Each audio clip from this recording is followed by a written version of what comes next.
안녕하세요. 사연을 부탁해입니다. 오늘의 사연을 소개하겠습니다. 저녁 식사를 한 뒤 제가 뒤꿈치를 들고 거실을 걷다가는 손에 들고 있던 쟁반을 떨어뜨리고 말았는데요.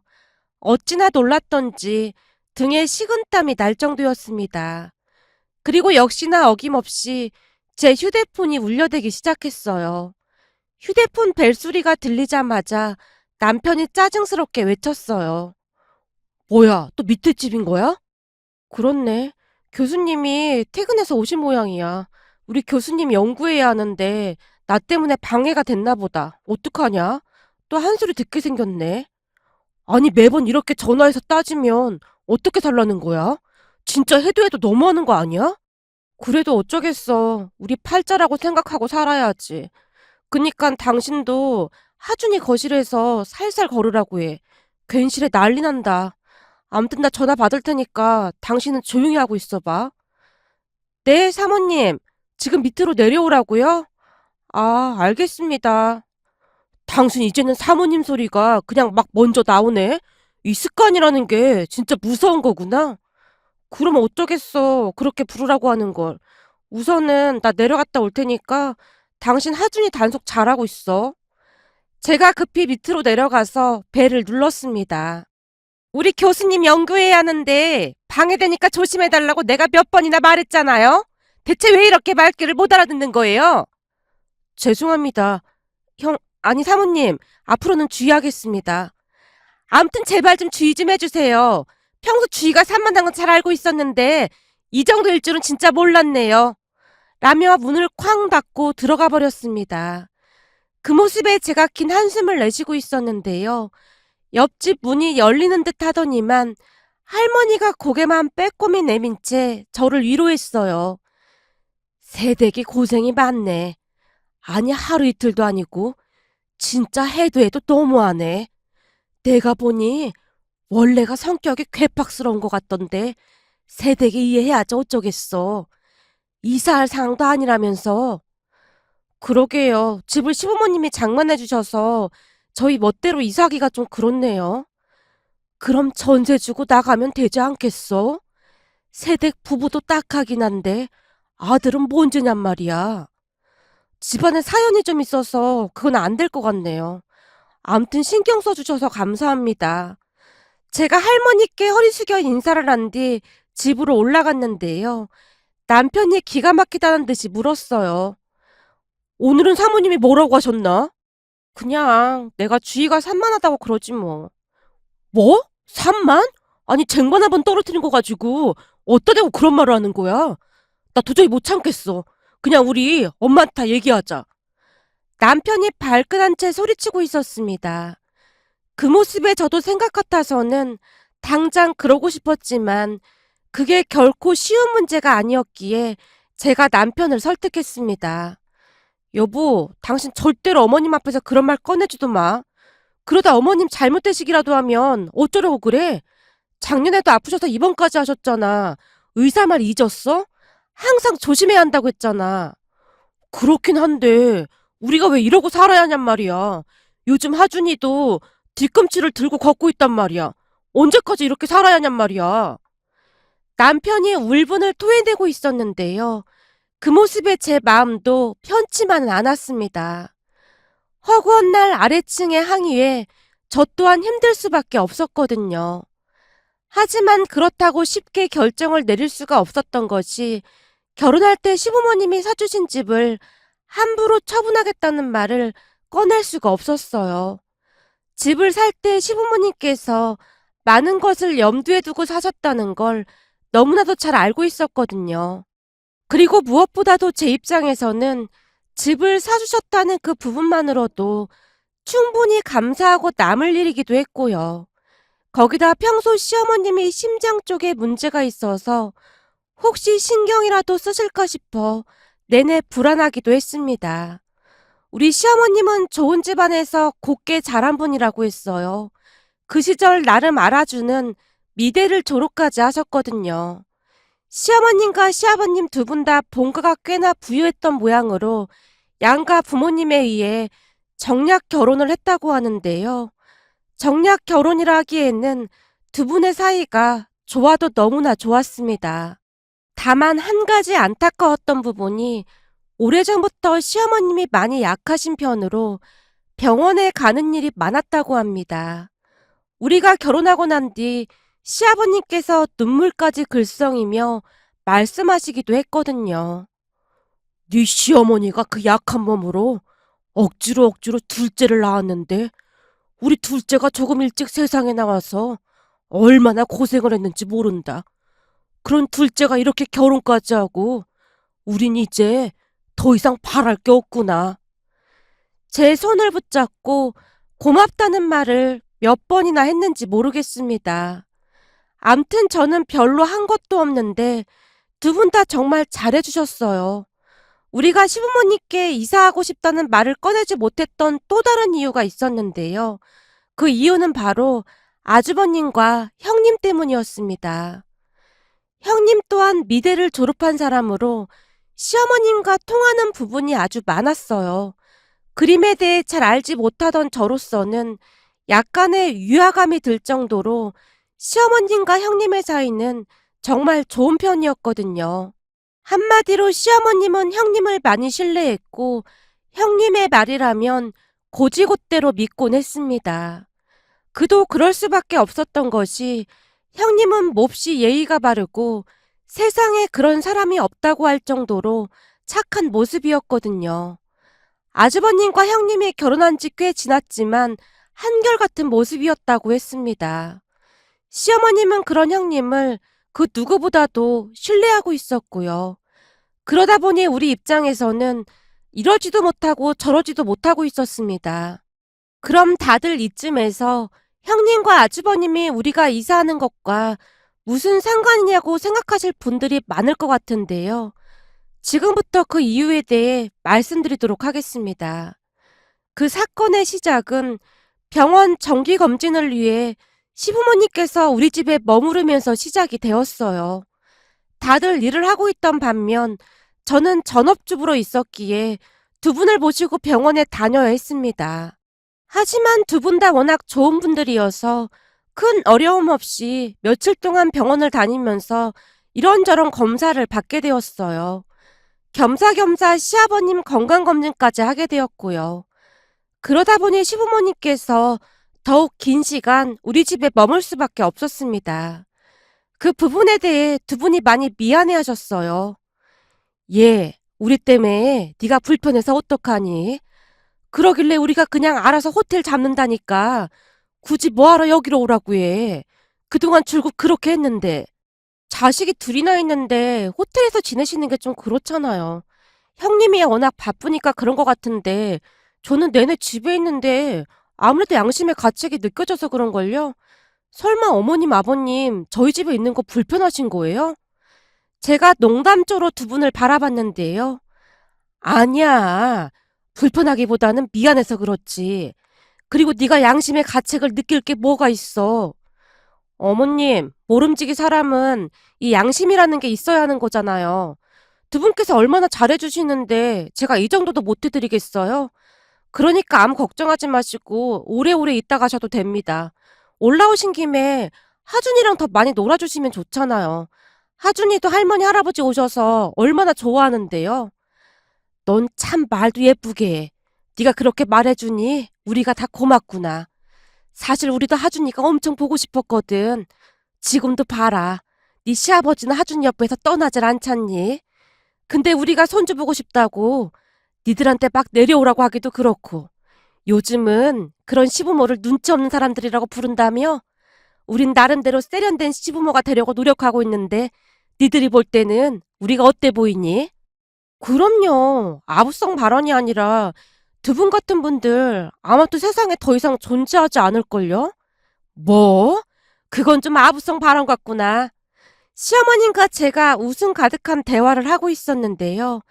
사실 그날 시어머님께 말씀드린 제 말은 진심이었습니다. 두 분의 모습을 보며 저도 그렇게 나이 들어가고 싶다는 생각을 할 정도였거든요. 그러던 어느 날 저녁 식사를 마친 후 차를 마시면서 시어머님이 제게 말했어요. 근데 니들 형님네는 많이 바쁜가 보구나. 가까이 살면서 얼굴 보기가 힘드네. 그렇잖아도 이번 주 주말에 다 같이 외식하기로 했어요. 형님이랑 아주버님 두 분 다 많이 바쁘신 것 같더라고요. 어제도 밤늦게 들어왔다고 어머님, 아버님 안부 묻더라고요. 하긴 둘 다 일을 하니까 많이 바쁘긴 하겠지. 그나저나 우리 소 하나 지킬 겸 이 앞 공원에 산책이나 다녀올까? 내내 집에만 있었더니 답답하구나. 시어머님의 말에 다 같이 공원으로 산책을 갔는데요. 그런데 그날 산책을 나갔다가 그 사달이 날 줄 누가 알았겠습니까? 하필이면 그 공원에서 아랫집 할머니 할아버지를 만나게 되었거든요. 우리 가족을 보자마자 그 할머니가 쏜살같이 우리에게 다가왔어요. 세댁, 요즘은 왜 이렇게 조용한 거야? 네? 그게 무슨 말씀이세요? 아니, 우리 옆집 교수인데 사람들 말이야. 요즘은 세댁네 힘들게 안 하는 것 같길래 그렇지. 근데 갑자기 먼 바람이 불었길래 저렇게 조용한 거야? 혹시 세댁네가 뭔 조치라도 취한 거야? 미처 우리가 말릴 틈도 없이 할머님이 순식간에 말을 쏟아내고 있었습니다. 그 바람에 남편과 제가 너무나 놀란 나머지 어쩔 줄을 몰라 하고 있었는데요. 옆에 계시던 할아버지까지 할머니를 거들고 있었어요. 윗집이랑 조용하면 뭐해? 아직도 아랫집이랑 내내 싸우고 난리도 아니구만. 그래도 윗집이랑은 요즘 조용하니까 얼마나 좋아. 우리도 참 골치가 아파서 죽겠다니까. 그러고 보니 세댁 친정 부모님이 계셨던 모양이구만. 그동안 그래서 조용했던 거구나. 근데 교수님인데 사람들이 그런 걸 따질 사람들이 아닌데 참 이상하네. 아마도 더 시끄럽다고 난리를 쳤을 텐데 말이야. 저기 친정 부모님이 아니라 시부모님이세요. 어머님, 이분들은 우리 아랫집 사시는 분들이세요. 제가 잔뜩 긴장한 채 시부모님께 아랫집 할머니, 할아버지를 소개해드리고 있었는데요. 그 순간 시어머니께서 반갑다는 듯이 인사를 했어요.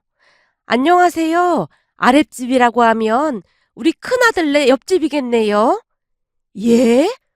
큰아들이라니요?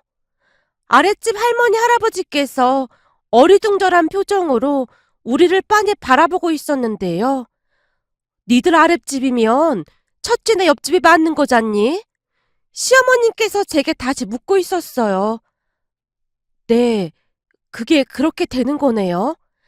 아니, 그게 그렇게 되는 거라니. 그게 무슨 말이야? 저기 그러니까 어머님 말씀이 맞다고요. 제가 고개를 푹 숙인 채 대답했는데요. 시어머님과 제 대화를 듣고 있던 아랫집 할머니가 놀란 채 외쳤어요. 뭐요? 그럼 교수님인데 사람들이랑 세댁네랑 동기간이었단 말이야? 세댁, 그게 대체 무슨 말이야? 알아듣게 설명을 좀 해봐. 아랫집 할머니가 저를 재촉하고 있었는데요. 시어머님이 미소 지으며 대신 대답을 했어요. 네, 맞습니다. 얘들 밑에 집 사는 사람들이 우리 첫째 아들 집입니다. 그럼 진짜로 우리 옆집이랑 세댁네랑 동기간이란 말입니까? 세댁, 이게 참말이야? 세댁이 말 좀 해봐. 교수님인데 집이랑 참말로 동기간이야? 세댁 형님이라는 게 정말이냐고. 아랫집 할머니 할아버지가 놀란 채 입을 다물지 못하고 계셨는데요. 그 모습에 시어머님이 뭔가 이상하다는 듯이 아랫집 할머니께 물었어요. 얘들이 여기 산 지 그래도 조금 된 것 같은데 둘이 동서지간인 거 잘 모르셨나 보네요. 근데 우리 첫째가 교수인 건 어떻게 아신 걸까요? 아이고 말도 마세요. 그댁 첫째 아드님 별명이 교수님인데인걸요? 예? 교수님인데라니요? 그건 또 무슨 말씀이세요? 말 그대로입니다. 이 동네에서 그댁 첫째 아드님 부부를 모르는 사람이 없어요. 그놈의 교수님인데를 어찌나 입에 달고 사는지 다들 노이로제 걸렸지 않습니까? 근데 아무리 생각해봐도 도저히 이해가 안 되는 게 있는데 어떻게 동생네 부부한테도 교수님이라고 부르라고 할 수가 있는 겁니까? 세상에 어찌 되려고 이 모양인지 모르겠네요. 네? 그건 또 무슨 말씀이세요? 시어머님께서 도저히 이해가 안 된다는 표정으로 아랫집 할머니를 빤히 바라보고 있었는데요. 아무래도 상황이 이상하게 흘러가는 것 같아 제가 얼른 말을 돌렸어요. 할머님, 저희가 지금 산책 중이어서요. 다음에 다시 얘기했으면 좋겠습니다. 아, 그래. 그럼 내가 이거 하나만 물어볼게. 근데 왜 형님한테 사모님이라고 그런 거야? 새댁 지금껏 그렇게 불렀잖아. 그동안 내가 잘못 들은 건가? 아니면 내가 도망이라도 난 건가? 결국 아랫집 할머니 입에서 그 말이 튀어나오고야 말았습니다. 그 말에 시부모님이 무슨 말이냐는 듯이 우리 부부를 멀뚱멀뚱 바라보다가는 아랫집 할머니께 시어머님이 대물었어요. 저기 어르신, 그러니까 어르신 말씀대로라면 우리 둘째가 첫째한테 사모님이라고 했다는 말씀이신 겁니까? 그럼 그렇다마다 사모님이라고 한 건 말할 것도 없고 교수님 사모님이라고 불렀어. 내가 분명히 들었다니까. 여보, 당신도 들었지? 그렇잖아? 그렇지. 나도 분명히 들었지. 우리 옆집 교수님인데 그 여자가 아주 보통 짜증나는 여자가 아니야. 입만 열었다 하면 교수님인데 그 지랄을 한다니까. 아랫집 할아버지가 흥분까지 한 채 외치고 있었는데요. 할머니가 그런 할아버지를 나무랐어요. 여보, 지금 그런 말을 하면 어떡해? 내가 그동안 얼마나 짜증이 났으면 그랬겠어. 아주 듣기 싫어서 환장하겠다니까. 남편이 교수님인데 그래서 뭘 어쩌라는 거냐고. 아니 근데 말이요. 그건 그렇고 형님을 왜 사모님이라고 부르는 거요? 그걸 뭘 물어보고 그래. 뻔할 뻔짜구만. 그 교수님인데 옆에 내가 시킨 거지. 그런 거지. 내가 딱 보니 그렇네. 그 성격에 그러고도 남지 남아. 맞네. 그런가 보네. 새댁이 아무 말도 못하는 거 보니 그런 거 같네. 새댁, 우리 말이 맞는 거지. 그 교수님인데 그 옆에 내가 시킨 거지. 새댁같이 착한 사람들이 그럴 리가 없잖아. 내가 살다 별 꼬라지를 다 보겠네 그래. 어떻게 동서한테 자기를 사모님이라고 부르라는 말을 할 수가 있어. 세상 말세다 말세야. 근데 새댁도 한참 잘못한 거지. 시킨다고 그걸 그냥 하고 자빠졌어? 두 분께서 어찌나 순식간에 말을 하고 계시던지 당황스러울 수밖에 없었어요. 시부모님 또한 사색이 된 채 두 분 말씀을 듣고만 있었고요. 잠시 후 아랫집 할머니 할아버지께서 혀까지 차며 가셨는데요. 그분들의 뒷모습을 한동안 바라만 보고 계시던 시어머님이 간신히 입을 열었어요. 그만 들어가자. 니들 지금 우리가 들은 말이 무슨 말인지 들어가서 이실직고 해야 할 거야. 어머님, 진짜 별일 아니에요. 그러니까 신경 쓰지 마세요. 혹시 심장 쪽이 막 아프시고 그런 건 아니신 거죠? 난 괜찮으니까 지금까지 있었던 일 하나도 빠짐없이 다 말해라. 대체 이게 무슨 말이야? 저분들 말이 사실이야? 어머님, 우선 집에 가서 말씀드릴게요. 근데 진짜 별일 아니에요. 라며 두 분을 모시고 급히 집으로 들어갔는데요. 집에 들어가자마자 시어머님이 우리 아들에게 휴대폰에 있는 사진을 보여주며 물었어요. 하준아, 너 여기 이 사람 누군지 아냐? 교수님인데? 뭐? 교수님? 큰아빠잖아, 큰아빠. 아야, 교수님인데? 그럼 여기 이 사람은 누구야? 사모님인데? 뭐? 사모님? 여기 이 사람은 큰엄마잖아. 아니야, 사모님인데? 아들이 큰 목소리로 대답했습니다. 그 모습에 우리가 안절부절 못한 채 어쩔 줄을 몰라 하고 있었는데요. 시어머님이 기가 막히다는 표정으로 말씀하셨어요. 그렇잖아도 이상하긴 했어. 내가 하준이한테 큰엄마 큰아빠는 자주 놀러 오냐고 물었더니 하준이가 큰엄마 큰아빠가 없다잖니? 그때부터 뭐가 이상하긴 했어. 하준이가 그랬어요? 계속해서 교수님인데 사모님인데 그러더구나. 처음에는 그냥 장난하는 줄 알았다. 근데 이제 보니 다 이유가 있었던 거구나. 그때쯤 시부모님의 표정은 말로 어떻게 표현할 수가 없을 정도였는데요. 정말 큰 충격을 받은 모양으로 시어머님은 손까지 미세하게 떨고 계셨어요. 어머님, 근데 가만 생각해보면 이게 진짜 별일 아니거든요? 넌 이게 별일 아닌 걸로 보이냐? 지금 제정신이야? 첫째네도 문제인데 니들도 큰 문제야. 다들 제정신이 아니야. 아니 그게 아니라요. 동서지간에 아래층 위층 산다고 하면 좀 그렇긴 하잖아요. 그래서 형님이 그냥 그렇게 하자고 한 것뿐이에요. 진짜 별 뜻이 있어서 그런 게 아니라요. 그럼 아까 밑에 층 어르신들이 한 말은 다 뭐야? 어떤 말씀이요? 아까 그랬잖니. 시시때때로 쫓아올라와서 난리도 아니라고. 아, 그건 아무래도 하준이가 아들이다 보니 좀 시끄러울 수밖에 없잖아요. 근데 교수님인데, 아니 아주버님이 연구자료 만드시는데 힘드실까 봐 그런 것뿐입니다. 그걸 지금 말이라고 하는 거야? 이제 보니 둘 다 정신이 나가도 보통 나간 게 아니구나. 사모님이라고 부르라고 하는 첫째나 부르란다고 부른 너나 어쩜 그렇게 못났냐. 우리는 그동안 니들이 사이좋게 잘 지낸 줄 알고 얼마나 뿌듯했는지 모른다. 시어머님의 목소리까지 높인 채 소리치고 계셨는데요. 남편이 그런 시어머님에게 쏘아붙이듯 말했어요. 나도 그동안 엄마 아버지한테 몇 번이나 말하려고 했는데 이 사람이 말려서 말 못했던 거야. 생각해봐. 엄마 아버지는 우리가 우애 좋은 형제라고 철석같이 믿고 있는데 거기다 대놓고 지금 상황을 어떻게 말하겠어? 말을 왜 못해? 이 지경이었으면 말을 했어야지. 엄마도 생각해봐. 세상 천지에 형이랑 형수님한테 교수님 사모님이라고 부르는 동생이 몇이나 되겠어? 처음엔 나도 절대 그렇게 못한다고 막 다투기도 하고 그래도 봤어. 근데 형수님이 말이 전혀 안 통해. 거기다 형도 앞뒤가 꽉꽉 막혀서 맨날 바쁘다고만 하고 내가 말을 해도 믿지도 않았어. 그렇다고 내가 형수님이랑 맨날 싸울 수는 없는 노릇이잖아? 그래서 우리도 나름대로 그냥 더러우니까 피해가자. 그런 심정으로 그랬던 것 뿐이야. 그리고 말이야. 사실 우리는 형이랑 형수님이 가족이라는 게 창피하기도 했어. 지금 경비 아저씨부터 동네 사람들이 두 사람 뒷담화를 안 하는 사람이 없을 정도야.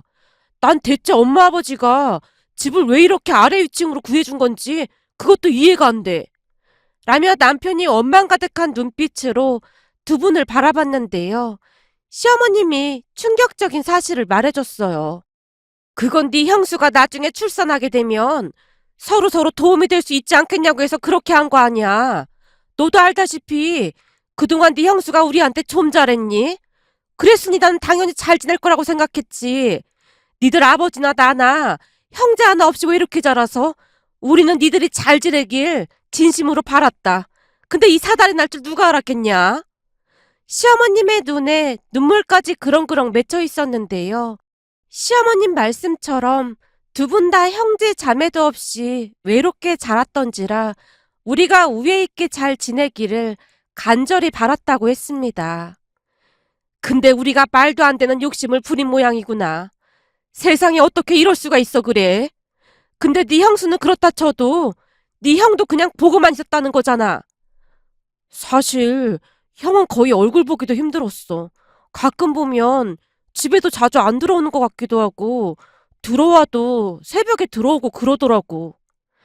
남편의 말에 시어머님이 입술을 지그시 깨물었는데요. 그 뒤 기가 막힌 일이 일어날 줄 누가 알았겠습니까? 시부모님은 한 이틀 동안을 방 안에서 꿈쩍도 하지 않았어요. 제가 몇 번이나 방문을 두드려도 봤지만 중요한 말씀 중이라는 말만을 할 뿐이었어요. 그렇게 3일째가 되던 날 저녁 시부모님이 갑자기 방문을 열고 나오셨는데요. 곧장 현관문을 열고 밖으로 나가셨어요. 그 모습에 제가 급히 물었습니다. 어머님, 아버님, 갑자기 어디 가시는 거예요? 밑에 교수님인데 집에 간다. 네? 형님 집에요? 제가 놀라서 두 분을 따라 나섰고 두 분이 문 앞에서 초인종을 눌러댔어요. 교수님, 사모님, 문 좀 열어주시죠. 시어머님이 어찌나 큰 소리로 말씀을 하시던지 제가 놀란 채 두리번거려야 할 정도였습니다. 어머님, 아버님, 이 밤에 무슨 일이세요? 아이고, 사모님, 이 늦은 시간에 시부모가 불편하게 해드려서 사과부터 드리겠습니다. 네? 어머님, 그게 무슨 말씀이세요? 무슨 말이긴요. 말 그대로입니다. 우리가 올라온 지도 한참이 되었는데 우리 교수님인데 사모님인데 얼굴을 한번 못 봐서 미천한 저희가 직접 찾아왔습니다. 어머님, 대체 왜 이러세요? 형님이 얼굴까지 시뻘개진 채 안절부절 못하고 있었는데요. 그동안 동네에서 갑질이랑 갑질은 다 하고 다녔다고 들었는데 시부모한테도 그 갑질 한번 해봐요. 우리도 그 갑질 한번 구경 좀 해봅시다. 그 잘난 교수님 갑질 한번 봅시다. 시부모님의 말에 형님이 저를 있는 대로 노려보며 물었어요. 동서가 말한 거야? 아니, 그게 동서는 뭔 놈의 동서입니까? 감히 교수님 사모님한테. 시어머님의 말에 아주버님이 놀라서 물었어요. 어머니 아버지, 왜 이러세요? 왜 이러세요? 대학에서 학생들을 가르친다는 교수라는 사람이 동네방네 갑질이랑 갑질은 다 하고 다녀? 네가 그러고도 학생들을 가르칠 자격이 있기나 해? 두 분이 형님과 아주버님을 노려보고 있었는데요.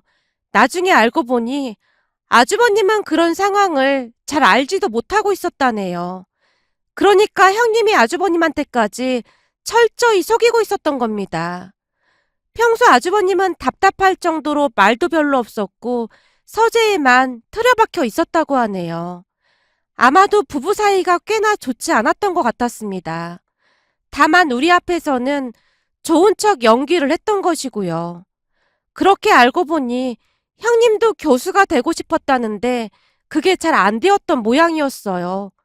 그러다가 우연히 아주버님을 만나서 쫓아다니다시피 해서 결혼까지 했다고 하는데요. 아주버님도 나이가 있고 하다 보니 등 떠밀리듯 결혼을 했다고 합니다. 한마디로 아주버님과 형님의 결혼 생활은 최악 중에 최악이었던 것이죠. 그 와중에 형님은 시부모님과 아주머님에게는 잘하는 척을 했기에 다들 착한 줄로만 알고 있었다고 합니다. 그도 그럴 수밖에 없었던 것이 형님은 시부모님과 아주버님이 있을 때는 우리 부부에게 단 한 번도 반말을 한 적이 없을 정도로 예의 바르게 행동을 했거든요. 암튼 그동안 형님은 철저하게 두 얼굴로 지냈던 겁니다. 우리는 그 사실에 더욱 놀랄 수밖에 없었습니다. 같이 사는 부부가 서로를 몰라도 너무나도 모르고 있었거든요. 거기다 모든 사실을 알고 난 아주버님이 격한 감정으로 형님을 힐난하기 시작했는데요. 그 모습에 시어머님이 대노하신 채 아주버님께 소리쳤어요. 너도 잘한 거 하나 없어. 집안 하나 제대로 건사 못하면서 뭔 놈의 학생들을 가르친다고 그러고 있었어. 부부간의 문제는 혼자만의 문제가 아닌 거야. 손바닥도 마주쳐야 소리가 난다고? 네가 네 아내한테 무관심한 것도 큰 잘못인 거야. 근데 어디서 큰 소리야, 큰 소리가. 둘 다 똑같으니까 조용히 해. 그렇게 시어머님께서 형님과 아주버님을 앉혀놓고는 충격적인 말씀을 하셨는데요. 니들이 이혼한다고 하면 우리도 말리진 않을 거다. 너희 같은 아들 며느리는 우리도 필요 없다. 드라마에서나 나오는 막장 며느리가 내 며느리였다니 기가 막혀서 말이 안 나오는구나. 너희들이 살고 있는 이 집은 우리가 해준 거니까 니들 이혼할 때 다 돌려주고 더 이상 나한테 어머님이라고 부르지도 마라. 어머님, 이혼이라니요. 제가 잘못했어요. 제가 그동안 정신이 어떻게 됐었나 봐요. 한 번만 용서해 주세요. 그 순간 형님이 어머님과 제 앞에 무릎까지 꿇은 채 울고불고 난리도 아니었어요. 얼마 뒤 형님이 우리 부부에게 다시 찾아와서 무릎까지 꿇고는 눈물을 흘렸는데요. 어머님 마음을 돌려놓을 사람은 우리밖에 없다면서 손이 발이 되도록 빌기도 했어요. 형님 말에 의하면 우리 부부의 다정한 모습이 부럽다 못해 시기 질투가 났다고 했습니다. 거기다 형님은 아무리 노력해도 임신이 되지 않아 조바심만 가득했다는데요. 우리 부부는 결혼하고 바로 임신하고 출산까지 하는 모습에 더욱 그랬다고 했습니다. 동서랑 서방님도 알다시피 우리가 나이도 있는데 임신도 되지 않고 하루하루 조바심만 났어요.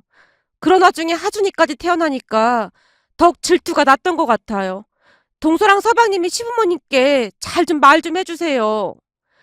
형님이 너무나도 간절히 부탁을 해서 시부모님께 말씀을 드려보기도 했지만 이미 다쳐버린 시부모님의 마음이 쉽사리 열리지 않았습니다. 다만 아주버님은 당신에게도 큰 잘못이 있음을 깨닫긴 했던 모양으로 개선하려는 의지를 보이고는 있다고 하네요. 결국 두 사람은 부부 상담을 받게 되었고 그동안 속에 숨겨뒀던 이야기를 끄집어내면서 많은 노력을 하고 있답니다. 사람 인성 쉽게 변하지 않는다고는 하지만 그래도 노력하고 또 노력한다면 조금씩 변하지 않을까요? 아무쪼록 형님이 이번 일을 계기로 조금 더 나은 사람이 되길 간절히 바라봅니다. 오늘의 사연은 여기까지였습니다. 즐겁게 보셨다면 구독, 좋아요 부탁드립니다. 고맙습니다.